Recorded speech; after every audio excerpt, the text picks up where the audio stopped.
구약의 말씀 이사야서 9장 1절에서 7절입니다.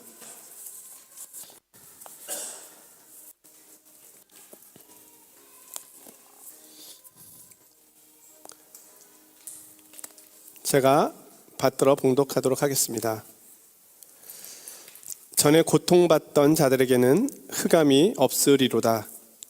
옛적에는 여호와께서 스불론 땅과 납달리 땅이 멸시를 당하게 하셨더니 후에는 해변길과 요단 저쪽 이방의 갈릴리를 영화롭게 하셨느니라. 흑암에 행하던 백성이 큰 빛을 보고 사망의 그늘진 땅에 거주하던 자에게 빛이 비치도다.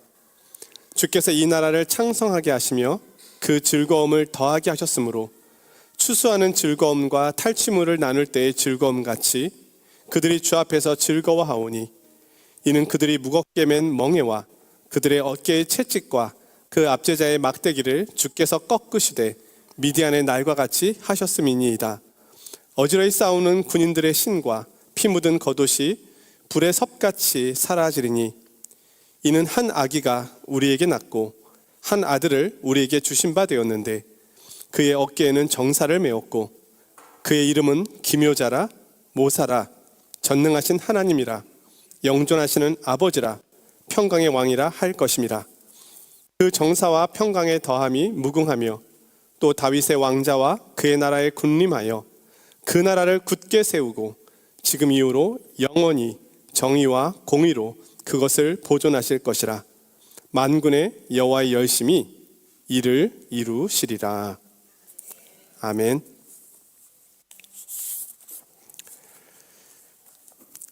이사야 선지자는 우시야 왕이 죽은 후에 하늘의 보좌를 보게 되었습니다. 그리고 이 세상의 진정한 통치자는 하나님이심을 알게 되었습니다. 이사야 선지자는 하나님께서 이 땅을 다스리는데 왕을 세우셔서 다스리고 계심을 알게 되었습니다. 이 땅의 왕은 하나님의 통치를 대신 수행하고 있는 인간 대리자인 셈입니다. 구약에서는 왕과 선지자, 제사장에게 기름을 부었습니다. 구약에서 기름 부음을 받은 자를 지칭하는 말이 메시아입니다.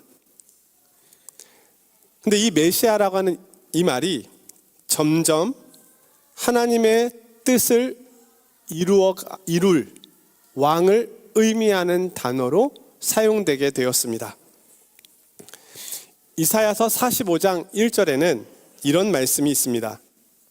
여호와께서 그의 기름 부음을 받은 고레스에게 이같이 말씀하시되, 하나님께서 페르시아의 왕인 고레스에게 기름을 부으셨다는 이야기입니다. 그 의미는 고레스 왕을 여호와의 메시아로 사용하신다는 뜻입니다. 이방의 왕 고레스가 하나님의 통치를 대신 수행하는 자로 하나님께서 그를 사용하신다는 의미입니다. 하지만 구약에서 하나님께 기름 부음을 받아서 하나님의 통치를 이 땅에 구현한 대표적인 인물은 다윗입니다. 그는 주야로 하나님의 말씀을 묵상하면서 하나님께 순종하려고 했던 인물입니다. 그럼으로써 구약에서는 다윗과 같은 모습으로 이스라엘을 다스리려고 했던 다윗 계열의 왕들을 기름 부음을 받은 자, 메시아로 여겼습니다. 그렇기 때문에 구약에서는 메시아는 현실의 하나님의 통치를 대신하고 있는 그 왕을 의미하기도 했고요. 종말론적으로는 미래에 올 가장 이상적인 왕을 지칭하는 의미로도 해석되었습니다. 이사야 선지자는 하나님으로부터 선지자로 부름을 받은 후에 다윗의 혈통에서 나올 완전한 메시아 그리스도를 예언하게 됩니다. 이 땅에 불완전한 왕 메시아가 아니라 완전한 하나님의 일을 대신 통치하고 다스리게 될 그 메시아를 예언하게 되었습니다. 오늘 본문의 배경인데요. 북이스라엘이 아수르 제국에 의하여 무너져 가고 있었습니다. 그리고 북이스라엘을 위협했던 아수르 제국은 이제 남유다도 위협하고 있었습니다. 아수르 민족은 역사적으로 가장 야만적이고 잔혹한 민족으로 알려져 있습니다. 루브르 박물관에 가시면 이 아수르의 고고학적 자료들을 부분적으로 볼 수가 있는데요. 지금까지 발견된 내용들을 보면 이들은 한 도시를 정복한 후에 꼬챙이로 사람을 찔러서 매달아 놓거나 산채로 사람들의 가죽을 베끼거나 고위급 포로들은 눈을 단창으로 찍어 소경이 되게 하여 입에 재갈을 물려 포로로 끌고 갔습니다. 아수르에 저항한 왕들은 그 목을 정원의 장식용으로 매달아 그곳에서 연회를 즐기기도 하였습니다. 그들은 철제 무기를 개발하여 궁수부대, 활이죠. 살수부대, 사람을 죽이는 거죠. 투석부대, 돌, 전차부대, 공성퇴 등을 체계적으로 갖추고 있는 전쟁에 능한 민족이었습니다. 이 아수르가 기원전 732년에 북이스라엘에 쳐들어와서 북이스라엘의 북쪽 지역인 스불론 땅과 납달리 땅의 지역을 차지해 버렸습니다. 그리고 그로부터 10년 후인 기원전 722년에 북이스라엘은 역사의 무대에서 사라지게 됩니다. 북이스라엘이 이렇게 어려움을 겪고 있을 때 유다의 왕이 아하스 왕과 히스기야 왕이었습니다. 국제정세가 어디로 흘러갈지 모르는 이 위기의 시대에 이사야 선지자가 부름을 받은 것입니다. 이사야 선지자는 사람들의 외침에 답을 해야 했는데요. 북이스라엘의 미래는 어떻게 될 것인가? 북이스라엘은 과연 누가 구원할 수 있겠는가? 아수르에 의하여 정복당한 북이스라엘의 10지파는 과연 회복될 수 있겠는가? 하나님께서 이사야 선지자를 통하여 이 질문들에 대한 답을 주십니다. 이사야 선지자는 이들이 구원받게 될 것임을 말씀합니다. 그러나 그가 기대하고 있는 것은 당시 유다 왕이었던 아하스 왕은 아니었습니다. 아수르 제국에 의하여 무너진 10지파가 돌아오게 하고 또 유다의 2지파가 합쳐져서 완전한 12지파의 통일 왕국을 이루게 될 그 왕이 올 것임을 이사야 선지자는 예언합니다. 그는 다윗과 같이 이스라엘을 다시 통일 왕국으로 만들 메시아, 하나님께서 기름 부으신 그 자가 올 것임을 말씀합니다. 오늘 본문 1절 말씀을 읽어드리겠습니다. 전에 고통받던 자들에게는 흑암이 없으리로다. 옛적에는 여호와께서 스불론 땅과 납달리 땅이 멸시를 당하게 하셨더니 후에는 해변길과 요단 저쪽 이방의 갈릴리를 영화롭게 하셨느니라. 아수르에 의하여 북이스라엘의 대표적인 땅인 스불론 땅, 스불론 지파, 납달리 땅, 납달리 지파가 살고 있는 땅이 강제로 아수르에 의하여 병합되었습니다. 그 땅은 해변길과 요단 저쪽 이방의 갈릴리 땅입니다. 현재 러시아와 우크라이나 전쟁, 이 소식을 듣고 있으면 앞으로 우크라이나가 수도 있겠구나, 이런 기사를 보게 됩니다. 그 땅의 백성들은 얼마나 굴욕적이고 얼마나 큰 두려움과 고통 속에 있는 것이겠습니까? 세상의 논리로 볼 때 힘이 없어 빼앗기고 있는 겁니다. 북이스라엘이 지금 그런 상황입니다. 남유다도 안전하지 않습니다. 그런데 이 굴욕당한 백성을 위로하시고 영화롭게 하실 그때가 왔음을 말씀하고 있습니다. 2절인데요. 흑암에 행하던 백성이 큰 빛을 보고, 아수르의 지배라는 어둠과 절망 속에서 그들은 신음하고 있습니다. 그런데 이 어둠을 밝혀줄 큰 빛이 옵니다. 여기서 큰 빛은 아수르 왕의 막대기와 몽둥이에서 학대를 당하고 있는 이들을 구원하기 위하여 올 한 왕을 의미합니다. 그 왕은 하나님의 통치 대리자로 와서 이들을 구원하게 될 것입니다. 그로 인하여 북이스라엘 이들은 큰 기쁨을 누리게 될 것입니다. 이 메시아가 와서 행할 일이 4절에 나옵니다. 이는 그들이 무겁게 맨 멍에와 그들의 어깨의 채찍과 그 압제자의 막대기를 주께서 꺾으시되 미디안의 날과 같이 하셨음이니이다. 하나님께서 아수르를 심판하시는데 미디안의 날처럼 하시겠다고 합니다. 사사시대 때 기드온은 300용사만 가지고 메뚜기의 많은 수와 같은 미디안 군사를 물리쳤습니다. 그때 기드온을 도왔던 지파가 아셀, 스불론, 납달리 지파였습니다.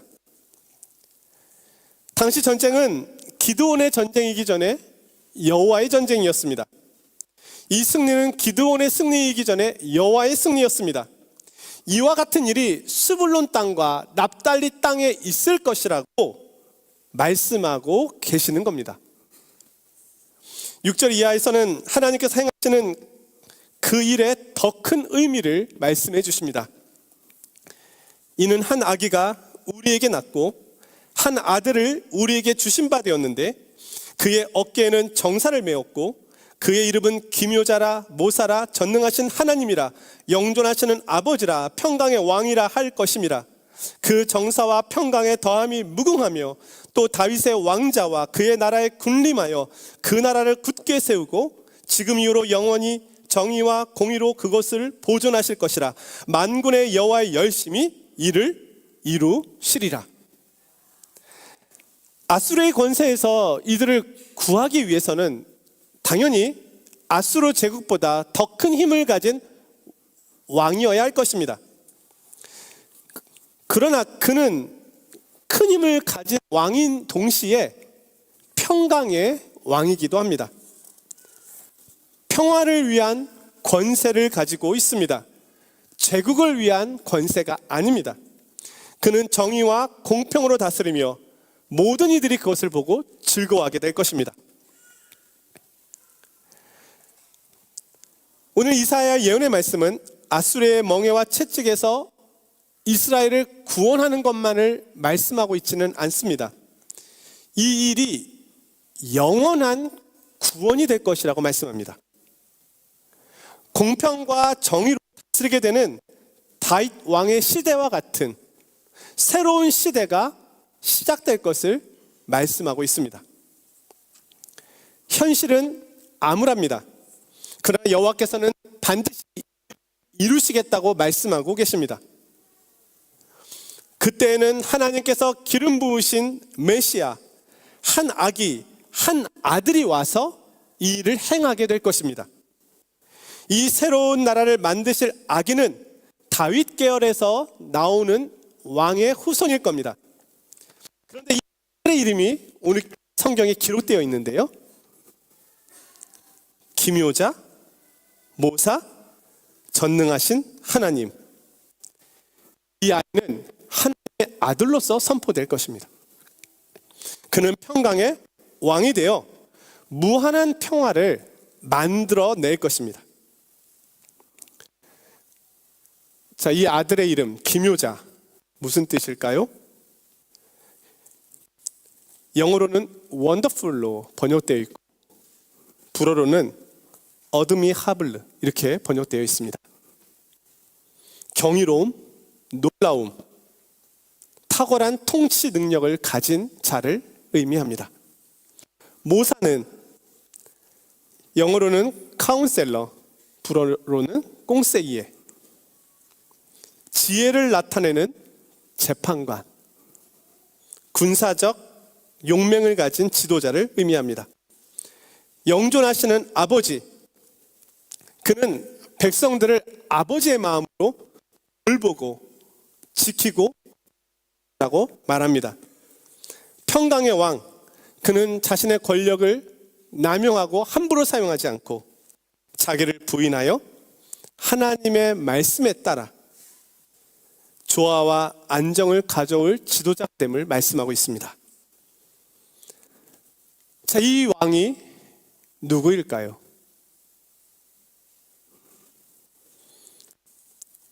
당시에는 히스기야 왕을 가리키는 것이라고 이해하기도 했습니다.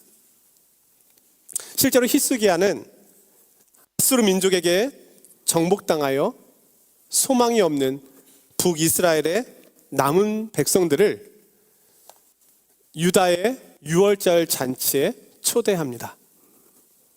그들에게 초청장을 보냅니다. 포용 정책을 펴니다. 하지만 히스기야가 가지고 온 이 평화는 일시적이었습니다. 영원한 평화는 아니었습니다. 그럼으로써 이사야의 예언의 말씀은 희망의 노래로 남게 됩니다. 과연 이 왕은 누구일까? 언제 오실까?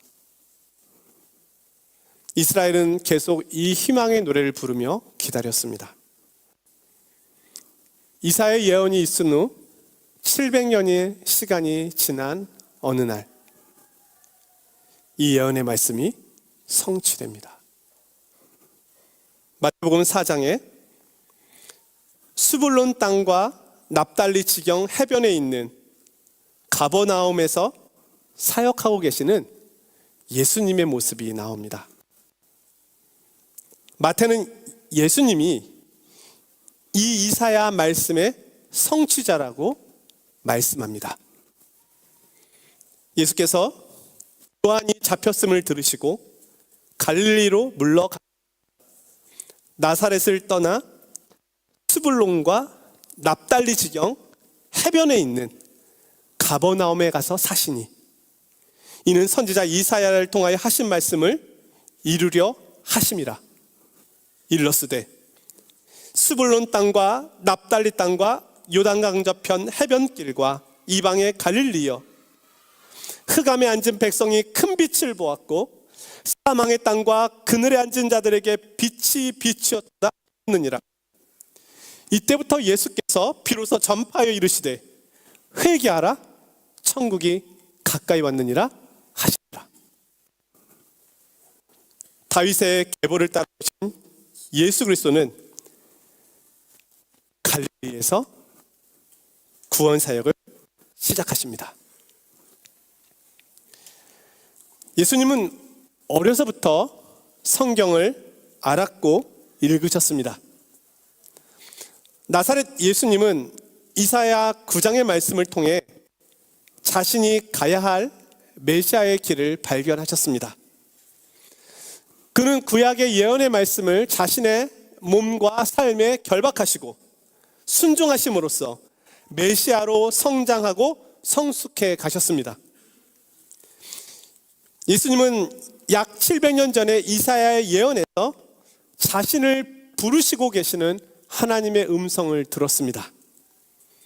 그가 마침내 하나님께서 부르신 그 사명을 시작하실 때 성령님의 기름 부으심이 그에게 임하였습니다. 누가복음 4장에 나오는 말씀입니다. 예수께서 그 자라신 곳 나사렛에 이르사 안식일에 늘 하시던 대로 회당에 들어가서 성경을 읽으려고 서심해 선지자 이사야의 글을 들이거늘 책을 펴서 이렇게 기록한 데를 찾으시니 주의 성령이 내게 임하셨으니 이는 가난한 자에게 복음을 전하게 하시려고 내게 기름을 부으시고 나를 보내사 포로된 자에게 자유를 눈먼 자에게 다시 보게 함을 전파하며 눌린 자를 자유롭게 하고 이에 예수께서 그들에게 말씀하시되 이 글이 오늘 너희 귀에 응하였느니라 하시니 이사야 선지자를 비롯하여 구약에서 이스라엘이 부르던 그 희망의 노래가 예수 그리스도께서 오심으로 성취되었습니다. 예수님께서는 하나님의 성령으로 기름 부으심을 받음으로 자신이 메시아 되심을 선포하셨습니다. 어둠에 있던 스불론 땅과 납달라 땅인 갈릴리 지역은 예수님께서 오심으로 인하여 세상에서 가장 밝은 곳이 됩니다. 어둠이 물러가고 그 땅에 평화와 공의가 펼쳐집니다. 치유와 회복이 일어납니다. 기묘자, 모사, 영존하시는 아버지, 평강의 왕께서 그곳을 거니시자 그곳에는 용서와 자유와 기쁨이 넘쳐납니다. 사랑하는 성도 여러분, 이 세상은 참 진리와 생명을 여전히 알지 못한 채 어둠 속에 있습니다. 오래전 잔인한 아수르 왕이 지배하고 있었던 땅처럼 이 세상은 잔인하고 폭력적입니다. 정의와 공의는 교과서에서만 존재하는 것 같습니다. 이 세상은 먼 옛날 이사야 선지자가 말한 어둠에 있는 스불론 땅과 납달리 땅과 다르지 않습니다. 그런데 이 어둠의 땅에 큰 빛이 비춥니다. 그 빛은 칠흑같이 어두운 죽음의 땅을 밝은 생명의 땅으로 바꾸십니다. 그 빛은 예수 그리스도이십니다. 나는 세상의 빛이니라. 기묘자, 모사, 전능하신 하나님, 영존하시는 아버지, 평강의 왕이 되십니다. 공의와 정의로 이 세상을 다스리기 위하여 오십니다. 그분이 만드시는 나라만이 유일한 영원한 평화의 나라가 됩니다.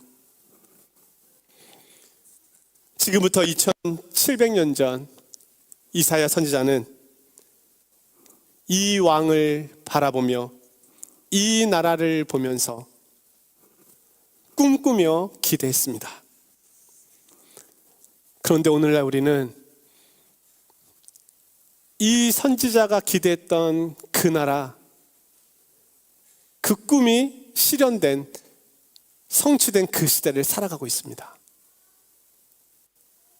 우리는 그 빛을 보았고 그 빛을 알고 있으며 그 빛이 내 삶 속에서 어둠을 물리치고 나를 회복시키셨음을 알고 있습니다. 그분을 믿고 그분을 따라가십시오. 그분께만 경배하고 그분을 받아들이십시오. 주님이 오셨습니다.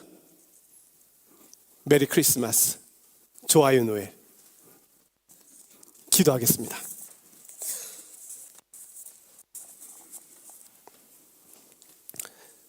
거룩하신 하나님, 오래전 선지자들이 꿈꾸었던 그 왕이신 메시아를 우리에게 보내주셔서 감사합니다. 이 세상의 어둠을 예수 그리스도의 빛으로 밝혀주시고 공의와 정의를 회복해 하시니 감사합니다. 이 성탄의 계절에 아직도 평화의 왕을 모르는 이들에게 이 복음이 증거되게 하여 주옵소서. 전쟁이 그치고 이 땅에 참 평화가 속히 오게 하여 주옵소서. 예수님의 이름으로 기도드리옵나이다. 아멘.